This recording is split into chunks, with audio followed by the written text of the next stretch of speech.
Hey peeps, we are back. We are talking Love After Lockup, Life After Lockup, Season 4, Episode 16.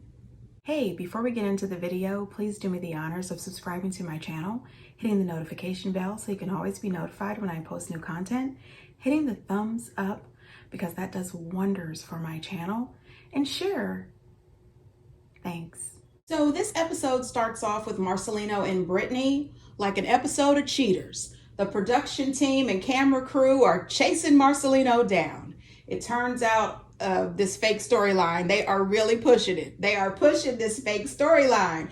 The producer tells him that she'd like to jump in the car with him so they can talk, and says that one of the PAs saw him gassing up at a gas station and they followed him. I mean, this is too much. I really do need to know, how much does Marcelino and Brittany make being on here? How much do they make coming up with these storylines and pretending? All of the crying with no tears. It's ridiculous. All of a sudden, Marcelino is in the truck with the production lady talking about how he's the victim here. And, you know, his feelings are hurt. Brittany's not giving it to him like she used to. She's too busy. It's always the kids. It's always work. But my thing is this, if she is working and you are gambling, yeah, she has nothing to do but work because she's got to pay the bills around here. It seems that she's the one supporting you.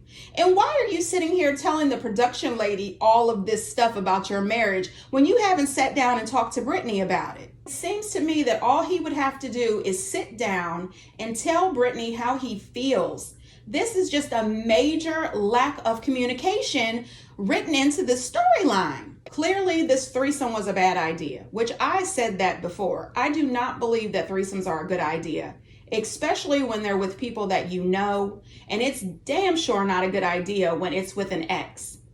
You know, having this threesome really broke Marcelino's heart. I think he realized just how much Brittany is into Amanda and just how much Brittany is really into women. And listen, Brittany not coming home and then production running up on her at a hotel in bed naked with Shannon. I said, oh no, no ma'am, no ma'am. She's trying to say that she didn't have the sex with Shannon, but I don't buy it. Why is it that two grown women is laid up in the bed naked? No ma'am, no ma'am. There was some sex going on. And another reason that I think that there was something going on between her and Shannon is all of a sudden out of nowhere, Shannon went from being Team Brittany, Team Amanda to Amanda ain't loyal. Oh, she was clearly trying to do something with Marcelino. I think that Shannon is trying to squeeze her way into Brittany's relationship. She does not want Amanda to be involved. Then Brittany reaching out to Amanda, finding out that they have had quite a bit of communication, including dick pics, really sent Brittany through the roof. Now, honey, listen.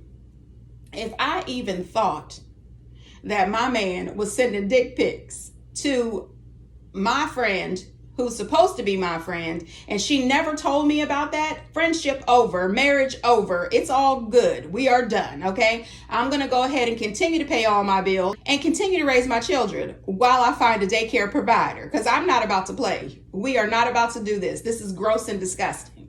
Okay, so Brittany gets on the phone with Marcelino and tells him that she's coming home later in the evening and she wants him to be gone. So I guess her mom is going to come over and watch these kids when he leaves. He tells her that she's trying to break up their marriage over Amanda. No, she's breaking up their marriage over Amanda, over you sending dick pics, over you doing whatever it is you want to do, over the fact that you have no job. I added that. But I mean, seriously? This whole thing is fake and phony and really kind of nasty and disgusting. How much do you make? This is too much. I'm done with these two. Shawn and Sarah. So honey, it's the wedding day. Okay, and I knew that they were going to do this. So we are at the wedding day, but no wedding. We see Sarah's mom. She has a boyfriend. And oh no. First of all, I think that he was drunk. And I think that he didn't need any more alcohol. No ma'am, no ma'am. Put the brown liquor down. Pick up a juice box. I was a little grossed out by Shawn drinking that juice box. It really irritated me. I don't know what it was. I'm childish. Sarah's stepdaddy said that he has known Sarah for 15 years, but he's been with her mom for 7. I don't know about that. I was a little taken aback. The math is not adding. What? Where did you meet Sarah? Her mom said that they can leave at any time. Mama, listen, looking at your man and looking at Shawn, you and your daughter have the same taste. I think both of y'all should be getting some therapy and leaving both relationships real fast. Now, Destiny is back in California telling her roommate that she is on her way to the airport because she's gotten money from her mom. She's going to fly down to Cincinnati, Ohio, and demand her money from Shawn.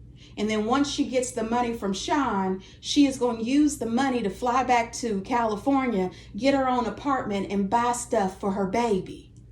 I said, ma'am, you don't have to fly anywhere. You need to drive around the street down the corner to where your husband is, the father of your baby, and demand some child support and alimony payments, okay? Shawn doesn't owe you crap.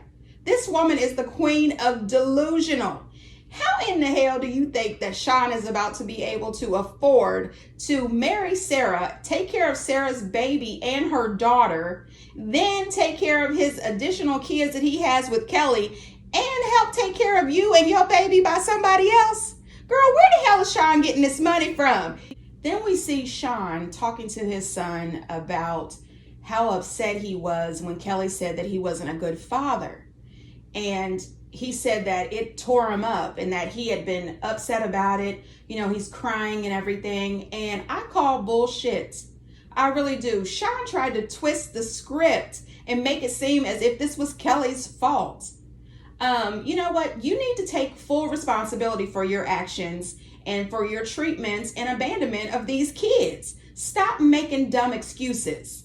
One thing that I can absolutely say for sure is it's not Kelly's fault. He tried to say that the reason he left the relationship and the children was because Kelly brought up a lot of arguments in their relationship and he didn't want to become abusive or have the kids see him arguing with her. That's all well and good. I have seen many couples break up for the same reasons, but they stayed in their children's lives. We cannot be together, but we can love these kids together. You know what I mean?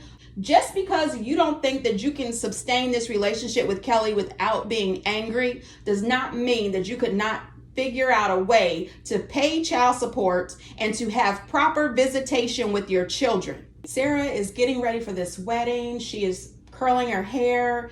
She's way overdid it with that eye makeup.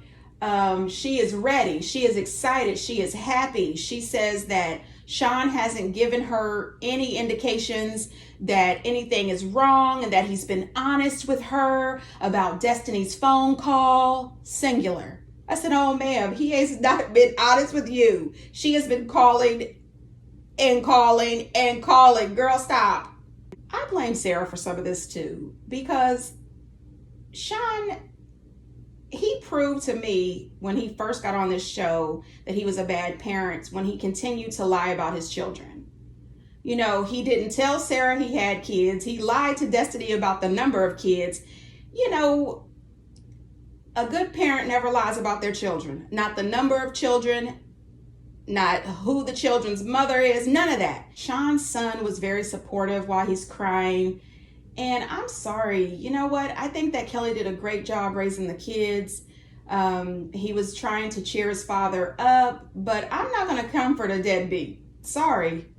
So at the end of the episode, we see Destiny's delusional butt arrive at the airport. She is on her way to Cincinnati to interrupt this wedding and ask for money. And how many people would have bet that she's going to try to pretend that this baby is Shawn's? Also, WeTV, you have got to get you a soap opera writer because your storylines are really falling off. Please reach out to the people at Young and the Restless, General Hospital, somewhere. Okay, you need help.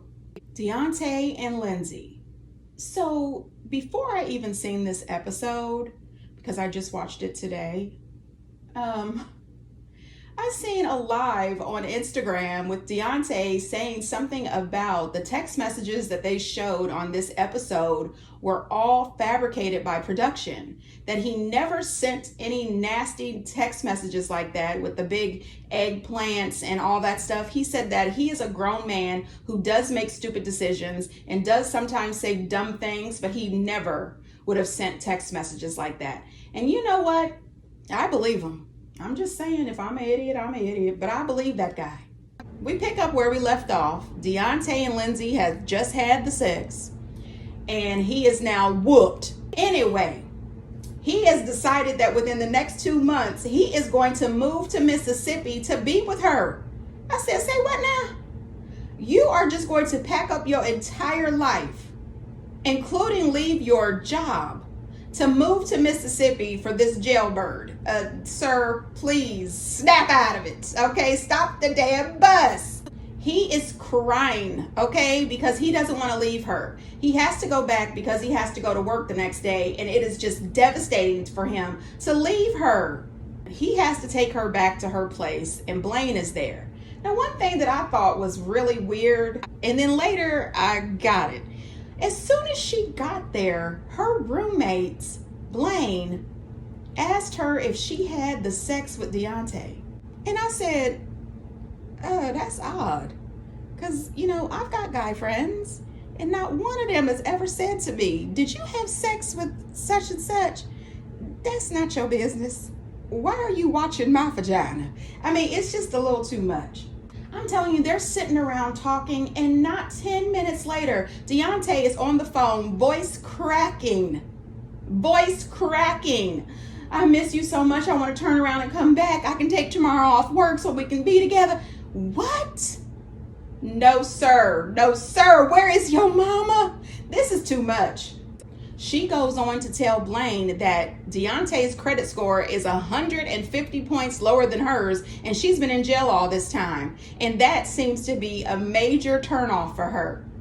In the meantime, while they're having this conversation, Deontay calls back again. Oh, I miss you so bad. This is so hard. What? Boy, wipe your tears, you driving. Okay, stay focused on the road. This is ridiculous. Then Blaine says that Lindsey needs a real man in her life, and pretty much he wants to be her man. He says that he has always had a crush on her, so he has hired her to work for him in his business, live there at his house.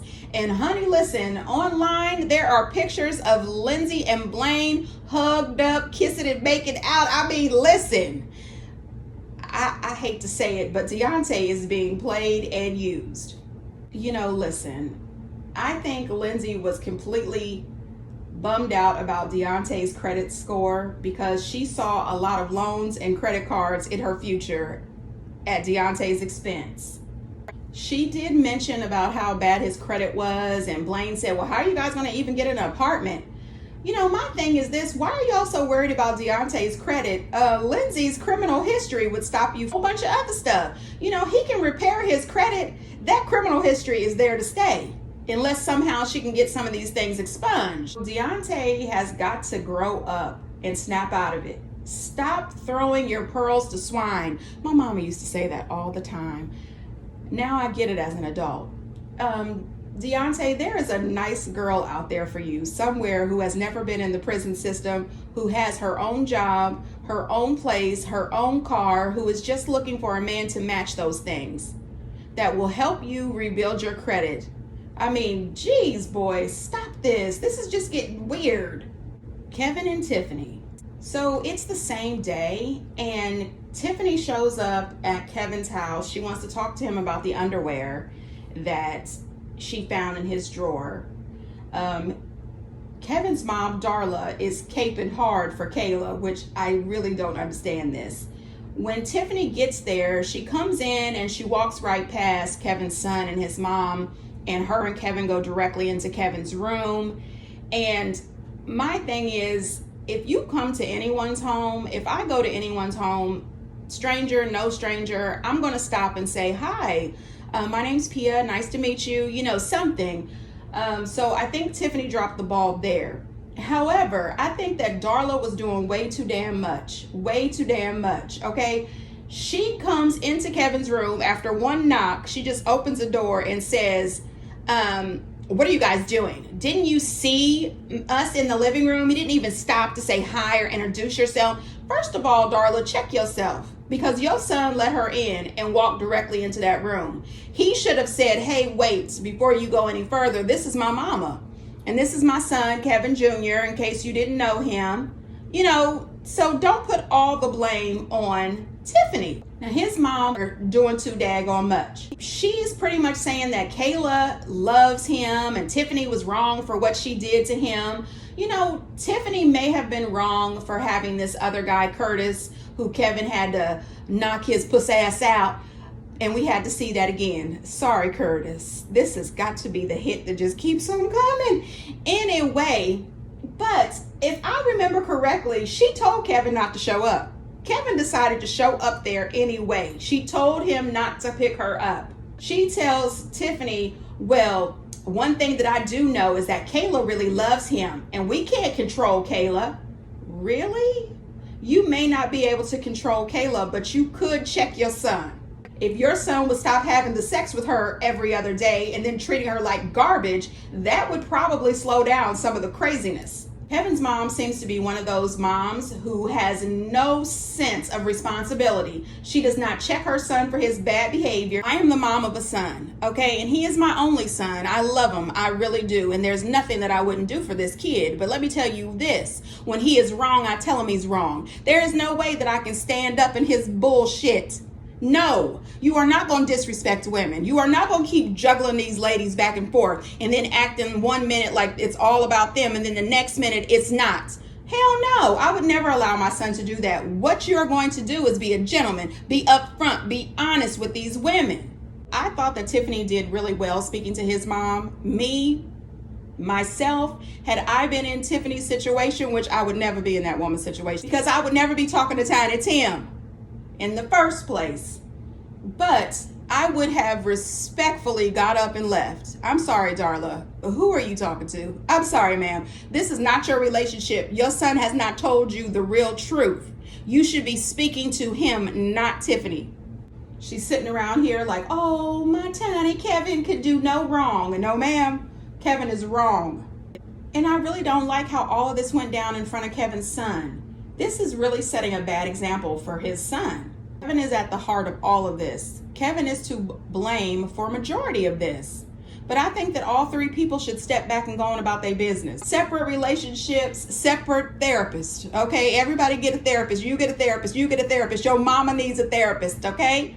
Everybody, just go to hell on.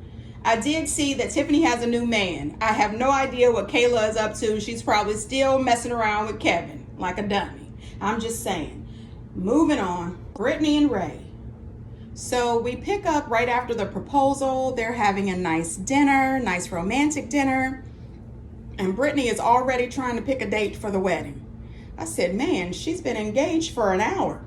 She tells him she wants 200 people at the wedding. She wants to get married right away. She doesn't want that ring to become a hush ring.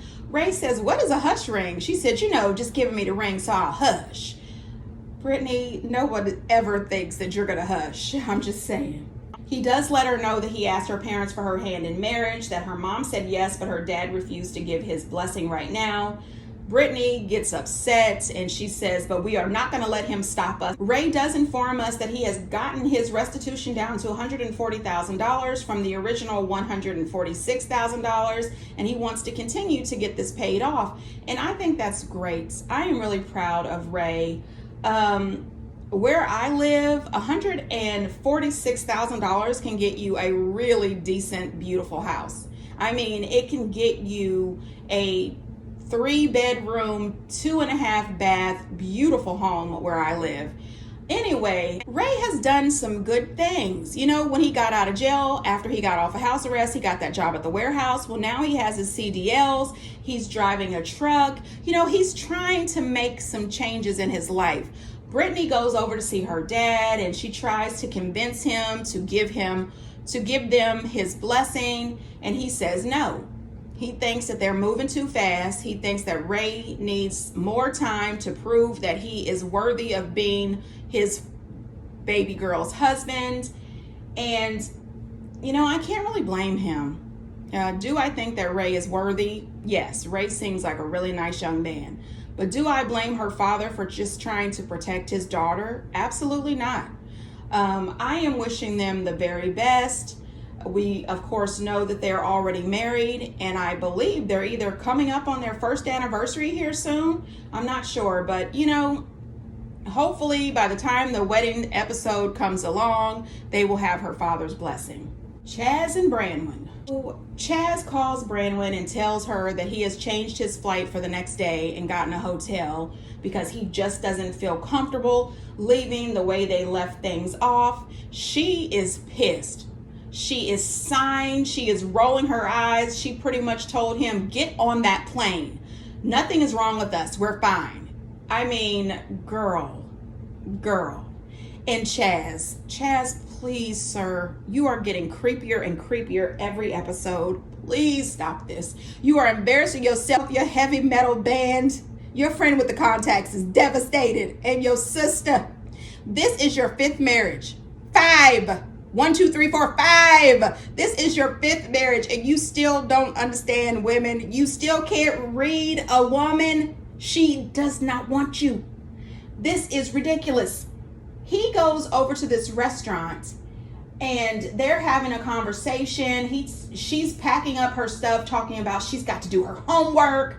He tells her, if we could just have a conversation. So they walk over to this park, and she tells him that she's definitely coming to Kentucky, but she can't feel sexy after having a conversation about moving, knowing that she's going to have to leave her friends. He's telling her how much he loves her and how happy he is that he married her, and he knows they can make this work. Chaz, please, Chaz. Snap out of it. Anyway, Chaz tells her that they could go back to his hotel, and he promises no fishy business. He will leave her alone and allow her to get her homework done. They're just going to chill out. Nothing's going to happen. And they go over to this hotel, and he goes up to the clerk. He has a reservation under G Money. I said, oh gosh, damn it, Chaz. It is clear that Brynn only wanted Chaz while she was in prison. To add money to her books, somebody to talk to over the phone. She's always nervous and anxious and upset and crying. But she's not like that when she's around her friends or Aaron.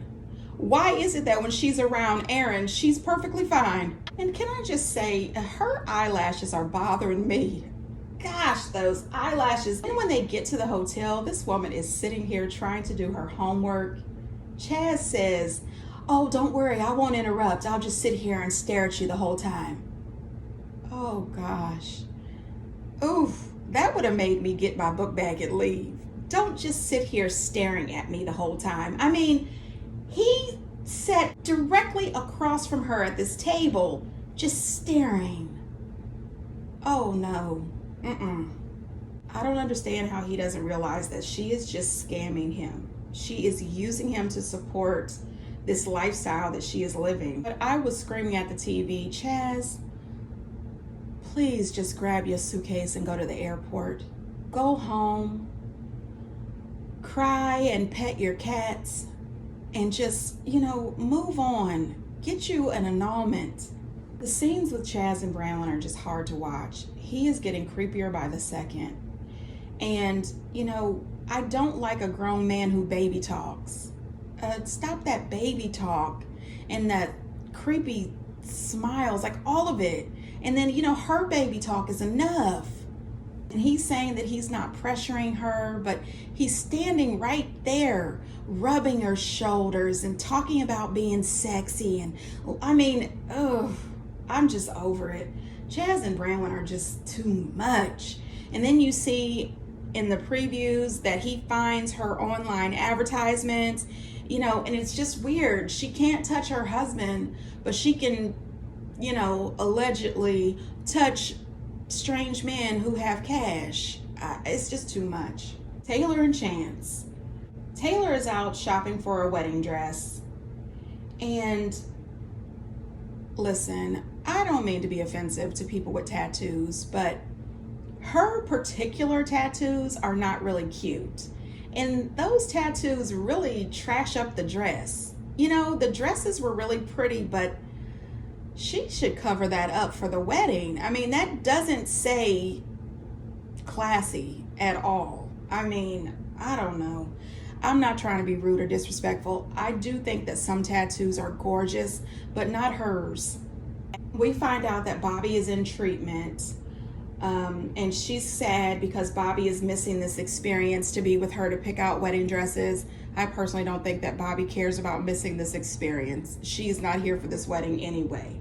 I do appreciate that her friend that she's shopping with, Sarah, explains to her that it's not okay that Chance is making all of their financial decisions without asking her. She feels that Taylor is extremely passive and she's allowing him to walk all over her. And I agree. She is not only passive, she is extremely immature. I don't think that she is truly grieved the loss of her children's father, her ex-fiance. I think that she is still grieving and she is moving too fast with Chance. When she got engaged to her fiance, she was pregnant with a little boy, and unfortunately she had a miscarriage, and then shortly after the miscarriage, she lost the father. I think that she needs to consider therapy, and she needs to put the brakes on this marriage to Chance. We also find out that she is possibly pregnant, and we realize she is pregnant because in the previews they show her getting an ultrasound and Chance asking for a paternity test, which I thought, really, bitch? You asking for a paternity test? I think it's a big mistake for her to be pregnant. What you guys don't need is another baby. I just don't like this couple. In my opinion, Chance is dangerous, and I think he's dangerous for those children and for Taylor. I think that she really needs to start thinking of her daughters first, and then thinking of herself, what it is that she truly wants and needs in a life partner. It's not Chance. She is too naive, and this relationship is toxic. I don't think it's gonna last. I don't think that there's anything about Chance that says he's the head of the household. Get down in the comments and let me know what you think. And until next time, bye.